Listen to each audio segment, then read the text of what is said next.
ici Joël Spinks et bienvenue à l'émission Vie de foi.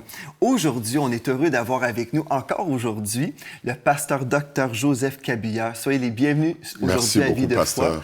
On est content de vous avoir encore avec nous. Hier, on a parlé du leadership spirituel dans l'Église et puis on a parlé de l'ordre divin et que c'était vraiment important pour le leader de connaître l'ordre divin pour avoir un ministère béni, une vie heureuse. Donc, on établit la première chose qu'on devait avoir une relation avec le Seigneur, vraiment avoir une bonne communion avec Dieu. Oui. Ensuite, on a parlé de l'importance d'avoir un couple en santé, absolument, et les enfants par la suite, on s'occupe de nos enfants, donc on va avoir de l'ordre comme ça. Et ensuite, on a parlé également, maintenant, on peut se tourner vers l'extérieur, vers l'Église. Vers le ministère. Donc, notre premier ministère, c'est notre famille, et puis notre relation avec Dieu est numéro 1. Parfait. Donc, aujourd'hui, ce qu'on veut continuer à faire, on veut poursuivre en parlant de l'ordre divin, mais on va parler ici un petit peu plus de l'ordre divin au niveau de la doctrine. Donc, la première chose, si je vous pose la question, vous avez béni des gens partout à travers le monde francophone, vous avez semé la parole de Dieu dans les cœurs des leaders en Afrique, partout à travers la francophonie, et vous avez sûrement quelque chose aujourd'hui que vous pourrez transmettre à nos téléspectateurs qui va savoir, OK, qu'est-ce que je peux faire vraiment pour avoir un bon fondement biblique dans le leadership? Oui, merci beaucoup pour cette question pertinente. La première chose, nous devons reconnaître la place de la parole de Dieu dans la vie d'un leader. Je le définirai dans les termes tout à fait simples que la Bible est la parole de Dieu. Amen. Donc les 66 livres de la Bible, c'est la parole de Dieu, de Genèse à l'Apocalypse. C'est Dieu qui nous parle. La deuxième chose que nous devons reconnaître, c'est l'autorité de la Bible dans la parole de Dieu. Oui. Donc, nous n'allons pas inventer ou apporter nos rêves à l'Église non plus. La Bible constitue, comme le disait Luther, sola scriptura. Uniquement la parole et la parole seule. Donc, c'est que le ministère doit, d'abord, le leader doit se nourrir de la parole et il doit exercer son ministère fondé sur la parole de Dieu. Donc, la parole de Dieu est la seule source. Oui. Je souligne bien la seule source d'inspiration de sa parole, de son ministère. La source de la prédication et la parole de Dieu constitue le point, le garde-fou, si on peut l'appeler comme ça, de ce qui doit être fait, ce qui doit être dit dans l'Église. C'est ça. Et de nos jours, on voit dans le ministère plusieurs personnes qui sont là, qui sont tentées d'abandonner la parole de Dieu à cause, il y a tout un courant dans notre monde où on essaie de changer nos positions bibliques. Oui. Et puis, on entend toutes sortes de choses. On se fait même mépriser. On est soi-disant, comment dire... comme passer date ou je sais pas trop, les gens disent « faut progresser ». Mais moi, souvent, dans notre assemblée, moi, je dis « je veux être démodé parce que je veux demeurer dans la parole de Dieu ». Parce que Dieu ne change pas. Même si les gens dans notre société changent d'avis, mais Dieu ne change pas d'avis. La vérité d'hier est la vérité aujourd'hui. Et puis, vous voyez, dans 2 Timothée 3, vous pouvez aller dans votre parole aujourd'hui, dans 2 Timothée chapitre 3, et le verset 16 à 17. Ici, nous voyons vraiment un verset qui nous parle justement de l'autorité de la parole de Dieu. Nous lisons « Toute écriture est inspirée de Dieu et utile pour enseigner, pour convaincre, pour corriger, pour instruire dans la justice, afin que l'homme de Dieu soit accompli et propre à toute bonne œuvre. » Donc, nous voyons ici vraiment, la parole de Dieu est inspirée de Dieu et utile. Et si on met de côté la parole de Dieu pour nos opinions, on va faire fausse route. Mais je vais aller dans la même direction. L'apôtre Paul va dire à l'église de Corinthe, au chapitre 2, « Quand je suis venu chez vous, je n'ai pas voulu entendre ou dire autre chose que Christ mort et ressuscité. » La croix est au cœur de la prédication chrétienne.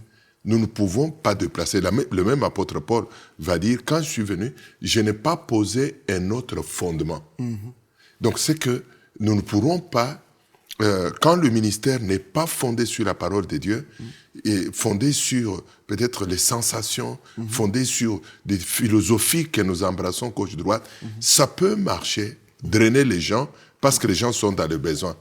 Mais au bout de la ligne, ça ne pourra pas tenir. C'est ça. Il n'y a que la parole de Dieu, inspirée de Dieu, qui va tenir notre ministère et nous donner un ministère durable. Donc, nous devons ramener l'évangile de Jésus-Christ au cœur de notre ministère. Et le Seigneur, le leader, doit d'abord suivre les conseils que Dieu donne à Josué. Dieu donne à Josué la vision, il appelle Josué. Il dit, tu vas remplacer Moïse. En deuxième lieu, il va donner à Josué la vision. Mais avant que Josué entre dans le ministère, Dieu va lui donner un secret. Et dans Josué chapitre 1, verset 8, il dit que ces livres de la loi ne s'éloignent pas de ta bouche. Tu les liras jour et nuit. Je souligne, tu les liras, tu les méditeras.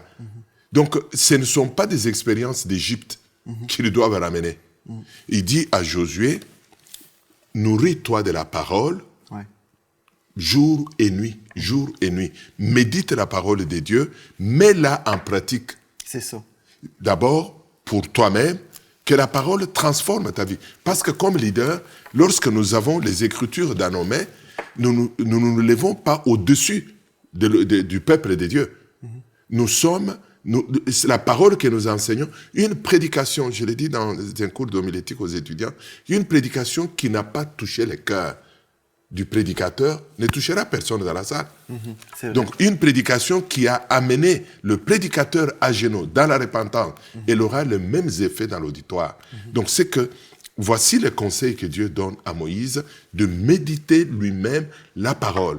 C'est que le leader ne doit pas lire la parole de Dieu uniquement pour aller prêcher. Dans son culte personnel, il doit plonger les regards dans les Écritures, creuser les Écritures, chercher à comprendre les sens des mots, les sens des phrases dans son étude personnelle. Pour se nourrir. Une fois qu'il est nourri, il est à mesure maintenant de recevoir ce qu'il doit aller communiquer au peuple de Dieu. Donc, la méditation personnelle, je fais la différence entre la méditation et l'étude de la parole pour aller prêcher. Je parle dans le premier volet de cet homme de Dieu qui a besoin de se nourrir, d'être en bonne santé spirituellement. Et lorsque nous ouvrons la Bible, c'est Dieu qui nous parle. C'est la formule qui ne se trompe pas. Une vision peut se tromper. Un rêve, une prophétie peut se tromper. Mais la parole de Dieu ne se trompe pas. Oui, si on a une révérence pour Dieu, on va avoir une révérence pour sa parole. Et ce que Dieu dit va compter pour nous. Et de nos jours, c'est ça qu'on voit. Les gens, et même les pasteurs, mettent de côté la parole de Dieu parce qu'ils veulent être à la mode, ils veulent attirer des gens. J'ai eu des gens dans notre assemblée que j'ai dû confronter parce qu'ils marchaient en dehors de la parole de Dieu. Et puis je leur ai dit, écoutez, frères ou sœurs, voici ce que la Bible dit concernant votre état. Et puis, là, on me dit, ah bien, je vais aller dans une autre église parce que là-bas, ça va être permis. Et peut-être, c'est vrai, peut-être ça va être permis ailleurs. Mais Dieu, ce que Dieu dit, devrait compter pour l'enfant de Dieu et certainement pour un leader. Si un leader dit, oui, la Bible dit ça, mais je vais faire un peu de compromis pour avoir des gens, j'aime mieux avoir moins de personnes dans mon église. Et avoir des gens qui veulent servir Dieu et honorer sa parole. Parce que comme vous avez cité, Josué 1,8, que ce livre de la loi ne s'éloigne point de ta bouche, médite-le jour et nuit pour agir fidèlement. Pas simplement pour l'entendre et dire, être un auditeur oublieux et dire, ah oui, c'est intéressant, mais pour agir fidèlement et pour honorer le Seigneur. Il y a le prophète Jérémie qui dit la même chose dans la même pensée, Jérémie chapitre 15, au verset 16, il dit, tes paroles se sont trouvées devant moi, et je les ai dévorées. Il emploie un mot très fort. Tes paroles ont fait l'agrément et la joie de mon cœur. Donc, voici des serviteurs qui ont eu un ministère d'impact, un ministère qui a porté des fruits jusqu'à nous. Pour un serviteur de Dieu qui veut avoir un ministère qui porte des fruits durables, il doit mettre la parole de Dieu au centre de son ministère. Et ce ne sont pas des expériences. Parce qu'aujourd'hui, comme vous venez de le dire, beaucoup de serviteurs de Dieu courent après des expériences. Ils en fabriquent d'ailleurs. C'est très dangereux. Une expérience qui ne cadre pas, qui n'est pas conforme à la parole de Dieu, nous ne devons pas l'autoriser dans notre Église. C'est ça. Ça peut marcher pour un temps, mais ça va s'arrêter. Mais lorsque nous avons des fruits qui émanent du ministère de la parole de Dieu, même si c'est lent, par moment, parce que la tendance, c'est de dire, je veux avoir une grande église. Ça m'étonne qu'un serviteur déjà dise, non, je voudrais, même si la croissance est lente, mais elle est sûre, elle est durable. Vous avez un ministère stable à la lumière de la parole de Dieu, que vivre des expériences extra-bibliques. C'est ça. Et ça va tomber du jour au lendemain. Vous savez, on parle de la parole de Dieu, mais j'ai eu des gens aussi dans ma vie qui m'ont posé la question, crois-tu que c'est obligatoire pour un serviteur de Dieu d'aller à l'école biblique? On m'a posé ça comme question. Et puis, j'ai reformulé la question. Parce que des fois, on peut se poser la question, est-ce que c'est obligatoire? Mais j'ai plutôt dit, on peut se poser la question, est-ce que j'ai le privilège d'aller me chercher une formation pour recevoir la sagesse des frères et des sœurs qui ont aussi reçu des révélations de la parole de Dieu et je peux bâtir à partir de leur niveau de fondement au lieu de recommencer et de tout réapprendre et me faire du mal en chemin.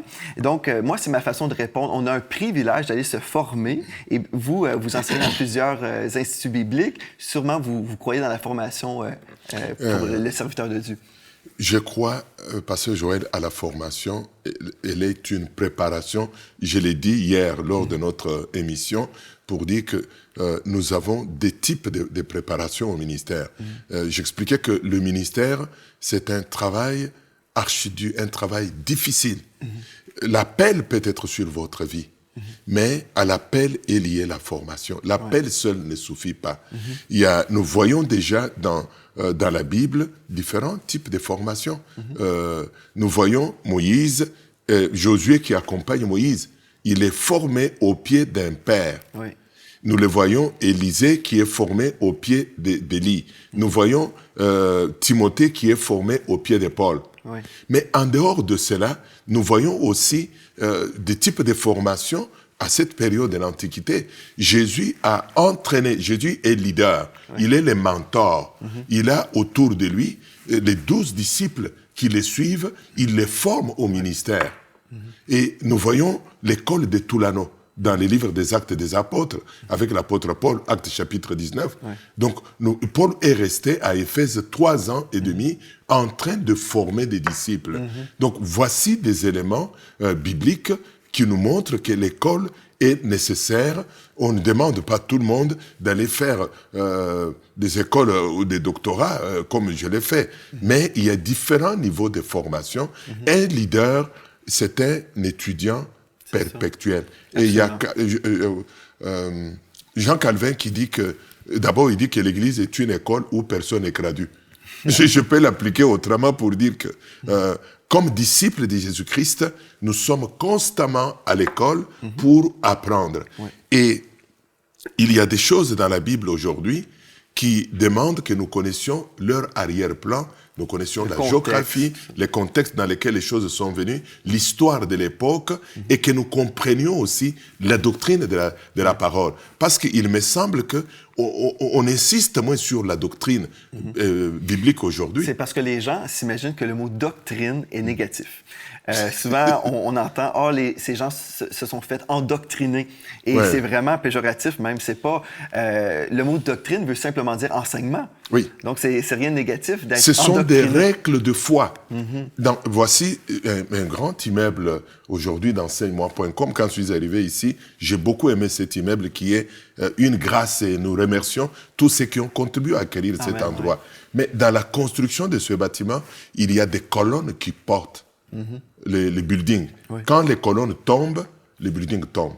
Pour dire que nous avons des colonnes qui portent la foi chrétienne. Et nous devons constamment, comme leaders, revenir à la manière des disciples de Béret. Consulter les Écritures, vérifier les pratiques dans notre Église, des visions, de rêves. Donc l'Église n'est pas conduite par des dons où j'entendais quelqu'un qui me parlait de... Non, j'ai reçu une vision. Dieu m'a dit de m'habiller de telle façon pour faire le ministère demain. J'ai dit, c'est assez dangereux.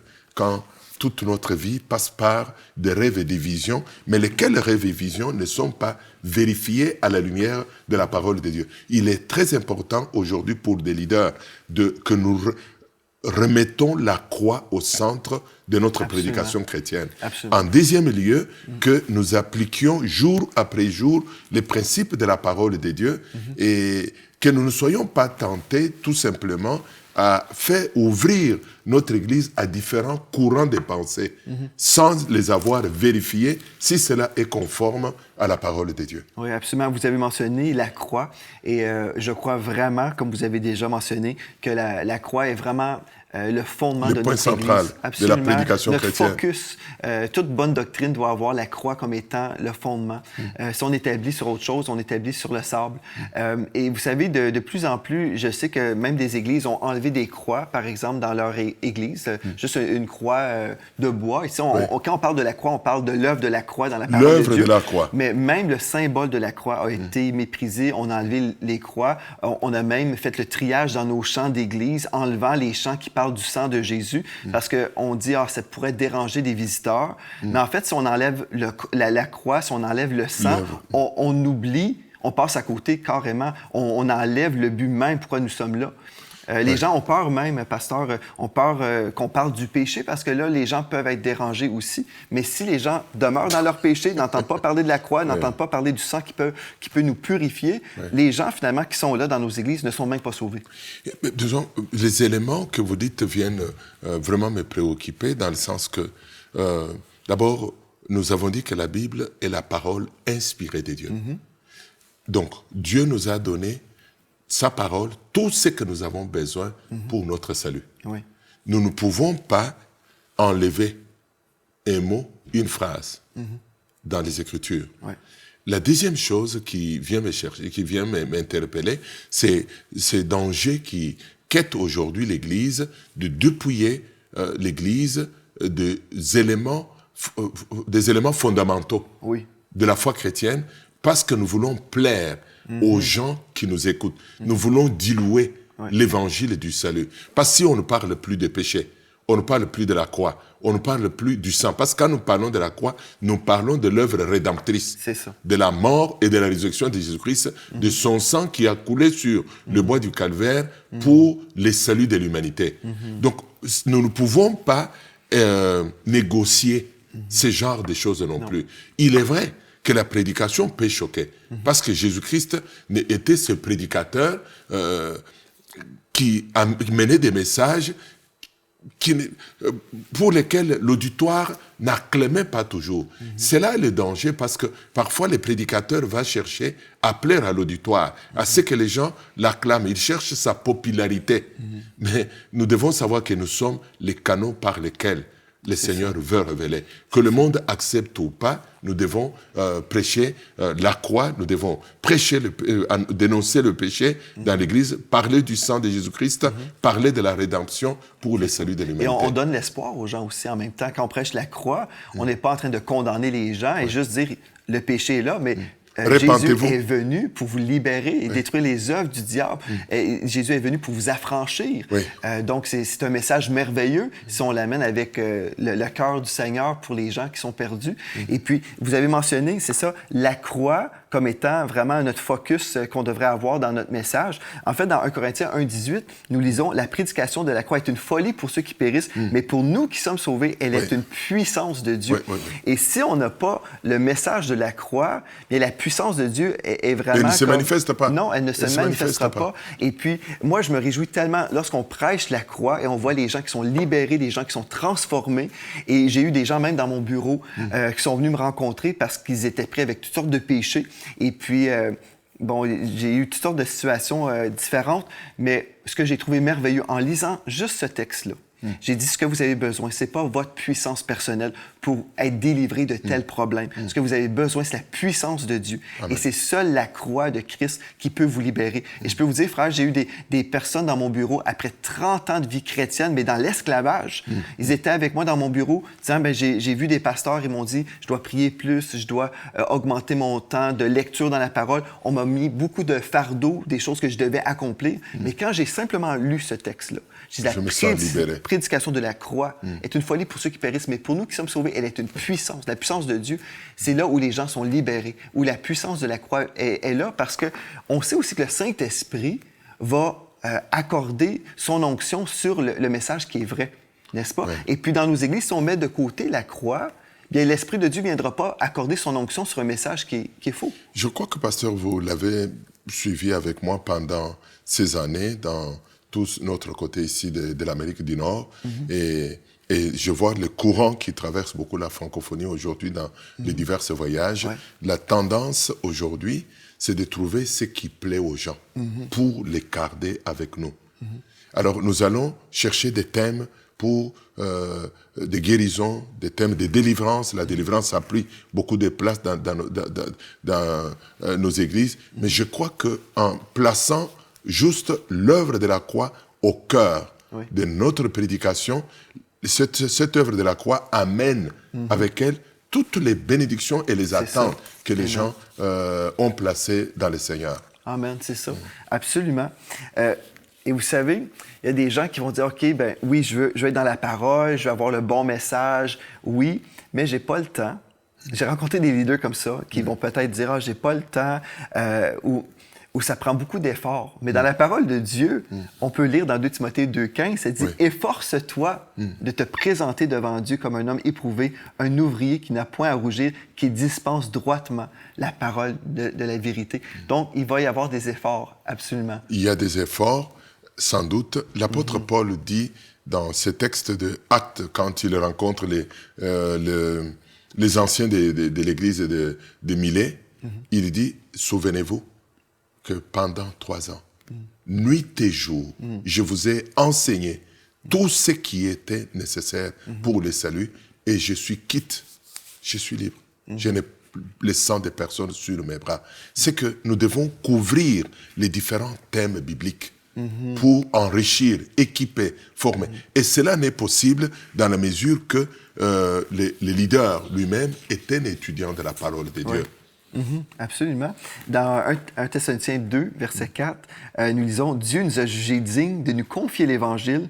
Ainsi nous parlons non comme pour plaire à des hommes, Pour plaire à mais des pour hommes. plaire à Dieu. Dieu. » Et c'est ça. Et vous savez, quand on réalise, on peut être acclamé aujourd'hui. Hein? Et des fois, j'ai mentionné ça, mais on peut même voir les Oscars, par exemple, une cérémonie où les gens reçoivent un prix, une médaille, peu importe. Et puis les gens vont être là, puis vont les acclamer. Mais dans 100 ans, ces gens-là qui acclament la personne en question, la vedette, ces gens-là vont être décédés, seront morts, et même l'artiste ou la personne qui se fait acclamer décède aussi. Finalement, ce qui compte véritablement, c'est pas l'acclamation des hommes, mais c'est ce que Dieu pense. Parce que lui, c'est l'auditoire qui compte, n'est-ce pas? Et je pense que nous disons, nous allons dans la même direction que pour bâtir un ministère durable, les leaders doit reconnaître l'autorité de la parole de Dieu. Il doit être lui-même sous l'autorité de la parole de Dieu. Se soumettre. Se soumettre à la parole de Dieu, mais pas s'élever. Il doit prêcher l'Évangile. Et le Seigneur qui bâtit son Église, il accompagne la prédication en amenant des âmes, et nous verrons des signes et des prodiges, tout simplement parce que nous avons mis la parole de Dieu en pratique dans notre ministère. Amen. Oui, absolument. Et en même temps, quand on parle de la croix, quand on prêche la croix, on fait comme vous avez mentionné, on suit vraiment la vision que nous lisons dans le Nouveau Testament où l'apôtre Paul prêchait que la croix. C'est ça, c'était le message de l'heure. Et puis quand on réalise aujourd'hui que la croix n'est même plus mentionnée, on a un grand défi devant nous. On doit vivre un changement dans l'Église francophone et pas simplement l'Église francophone, mais partout à travers le monde. Les Églises qui ont mis de côté la croix de Christ, je crois que l'Esprit de Dieu, aujourd'hui, nous appelle à revenir à nos fondements et revenir et même se repentir d'avoir délaissé la croix. Et on ne parle pas ici d'une croix en bois, là. On parle ici du message de la croix qui libère encore les captifs. Et quand on réalise une personne qui entend le message de la croix, on peut comprendre, oui, c'est à la croix où j'ai été pardonné, où Jésus a payé pour ma dette de péché. Jésus a tout pardonné. Mais Jésus n'a non seulement payé pour notre pardon, mais il a également payé pour notre liberté, notre victoire quotidienne. Pour notre guérison. Amen. Il est très important pour des serviteurs de Dieu de comprendre l'heure que nous vivons, que Dieu nous parle, qu'il y a eu beaucoup de courants, de pensées qui sont venus visiter l'Église de Jésus-Christ. Mais tout ce que nous avons besoin est à la croix. Il y a le pardon à la croix, il y a la guérison à la croix, il y a la délivrance à la croix, mais nous devons ramener la croix au centre de la prédication chrétienne aujourd'hui. En le faisant, c'est que Dieu va bénir son Église. La puissance de Dieu va se manifester dans la vie et la marche de l'Église aujourd'hui. Absolument. Et vous, en même temps, comme vous dites, la guérison est à la croix et même notre victoire quotidienne. Elle est à la croix. Absolument. Et moi, je crois, des fois, on peut s'adresser à certains sujets, on peut dire, ah bien, il y a tel péché dans l'Église, et on peut juste parler contre un péché, mais sans donner la solution. Parce que si on réalise, bon, Jésus à la croix est mort pour me pardonner de mes péchés, pour payer la dette de péché, oui, mais en même temps, il a payé pour qu'à chaque jour, je puisse marcher libre de la nature pécheresse. La nature pécheresse est encore là, on le sait, mais l'Esprit de Dieu est censé dominer. Notre esprit, avec l'Esprit de Dieu, est censé dominer sur la chair et pas la chair qui domine sur nous. Mais vraiment, quand on réalise que Christ m'a libéré il y a 2000 ans, je ne suis plus le chrétien qui essaie d'avoir la victoire sur le péché, mais je l'ai déjà en Christ. Excellent. Et si ce n'est plus moi qui vis, c'est Christ qui vit en moi. Donc, le message de l'Évangile est libérateur. Oui. Et vous venez de donner un témoignage des chrétiens assis dans l'Église depuis 30 ans, mais qui n'ont pas compris l'œuvre de la croix, parce que l'œuvre n'a pas été exposée. Nous devons exposer l'Évangile dans toutes ses dimensions. Et cela n'est possible que dans la mesure où nous revenons à la parole de Dieu. Ouais. Prêche, l'apôtre Paul dit à Timothée, prêche, insiste dans les bons et dans les mauvais jours. Que les gens comprennent ou pas, mais toi, proclame le salut, proclame que Christ est mort pour le salut. Christ a vaincu le péché, l'auteur du péché sur la croix. Christ est notre libérateur. Donc l'Église a un message de libération que le monde a besoin. Nous ne pouvons pas nous laisser distraire par des pensées ou des pratiques qui n'honorent pas le Seigneur non plus. Quand nous disons de revenir à la parole, c'est que la parole devient l'unité des mesures de tout ce qui s'est fait dans la vie de l'Église. C'est une ligne démarquante aussi. Une ligne démarquante. Absolument. Parce que tout ce qui ne cadre pas avec la parole de Dieu ne vient pas de Dieu. Dieu nous a donné sa parole, nous l'appliquons et le diable viendra jouer pour communiquer certaines pratiques, certaines manières de faire, mais nous revenons à la parole pour dire, mais que dit la parole? Que dit la parole? Alors, quand nous verrons ce que dit la parole, nous dit, la parole ne le dit pas, nous mettons cela de côté. Nous allons sanctifier notre ministère, purifier notre ministère, et notre ministère va rendre gloire à Dieu, et Dieu va se révéler, se manifester dans le ministère. Mais gloire à Dieu. Merci beaucoup, Dr. Kabia, encore d'avoir passé du temps avec nous. On va poursuivre demain, continuant encore sur des points importants dans le leadership chrétien. Et puis, en tout cas, je veux juste vous remercier parce que je crois, en revenant à la parole de Dieu et au message central de la parole de Dieu, on peut faire des beaux changements dans nos ministères pour aller de l'avant parce que c'est ça qu'on veut. On veut porter du fruit à la gloire de Dieu. Et puis aujourd'hui, si vous êtes pasteur, un leader dans une église, revenez à la croix et vous verrez que le Seigneur va bénir votre ministère et puis on va se réjouir avec vous. Donc, merci d'avoir été là, Dr. Kabia. Merci et merci beaucoup. aussi à vous d'avoir été là. Et d'ici à la prochaine fois, soyez richement bénis. Merci.